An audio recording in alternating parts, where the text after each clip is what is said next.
ರಾತ್ರಿ 8 ಗಂಟೆ ಅಷ್ಟರಲ್ಲಿ ಎಲ್ಲ ಏರ್ಪಾಡು ಆಗ್ಬೇಕು. ಅದಕ್ಕಿಂತ ಮುಂಚೆ ಬೇಕಾಗಿರೋದನ್ನೆಲ್ಲ ಏರ್ಪಾಡು ಮಾಡು ಕೃಷ್ಣ. ಸಾಮಾನು ಹೊತ್ಕೊಂಡು ಬರೋದಿಕ್ಕೆ ನಾನೇನಾದ್ರೂ ಕೂಲಿನ? ಒಳ್ಳೆ ಕೆಲ್ಸದವಂತರ ಉಪಯೋಗಿಸ್ತಾರೆ. ಕಲ್ಪನಾ, ನೀನ್ ರೂಮಲ್ಲಿ ಅಲಂಕಾರ ಎಲ್ಲ ನೋಡ್ಕೋ.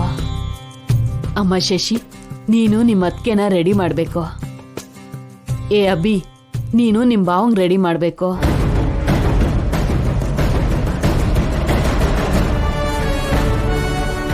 ಮತ್ತೆ ನೀನೇನ್ ಮಾಡ್ತೀಯಾ? ರಾಮಜಪ ಮಾಡ್ತೀಯಾ? ಕೆಲ್ಸ ಹೇಳೋದಿಕ್ಕೆ ಮಾತ್ರ ಫಸ್ಟ್ ಇರ್ತೀಯಾ?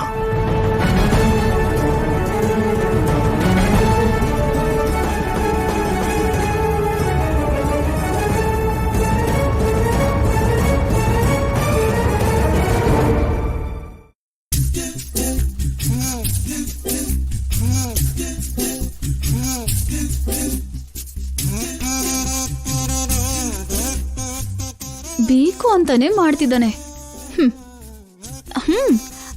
ಅಜ್ಜಿ. ಏನಮ್ಮ? ಅವರು ನಿಮ್ ಹತ್ರ ಏನೋ ಹೇಳ್ಬೇಕು ಅನ್ಕೋತಿದ್ದಾರೆ. ಮತ್ತೆ ಏನ್ ಫಿಟ್ಟಿಂಗ್ ಇಡ್ತಾ ಇದೀಯ? ಏನ್ ಹೇಳ್ಬೇಕಪ್ಪ? ಅದು ಅದು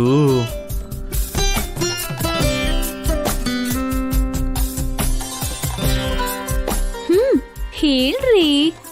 ಏನ್ ಹೇಳ್ಬೇಕೆ? ಆಗ್ಲೇ ನನ್ನ ಹತ್ರ ಹೇಳಿದ್ರಿ ಅಲ್ವಾ, ಅದನ್ನೇ ಇವ್ರ ಹತ್ರನೂ ಹೇಳಿ.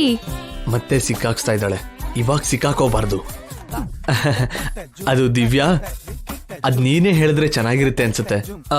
ಅದಕ್ಕೆ ನಾನ್ ನಿನಗೆ ಹೇಳಿದ್ದು. ನನ್ ಮಾತನ್ನ ನನಗೆ ವಾಪಸ್ ಹೇಳ್ತಿದ್ದಾನಾ? ಇಲ್ಲ ರೀ, ನೀವ್ ಹೇಳಿದ್ರೇನೆ ಚೆನ್ನಾಗಿರತ್ತೆ.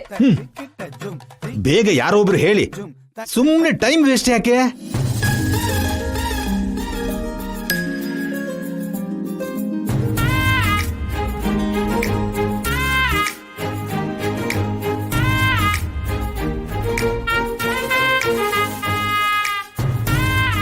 ಏನಮ್ಮ?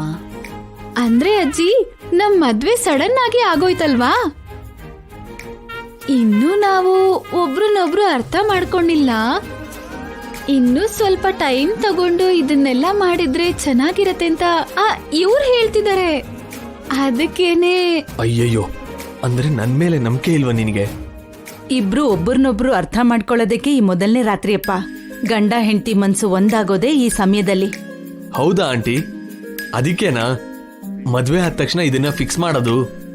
ಅದಕ್ಕೆ ಅಂತಾರೆ ಸೈನ್ಸ್ಗಿಂತ ಶಾಸ್ತ್ರ ದೊಡ್ಡದು ಅಂತ. ಅಯ್ಯೋ, ಕಳ್ಳನ್ ತರ ನೋಡ್ತಿದ್ದಾನೆ.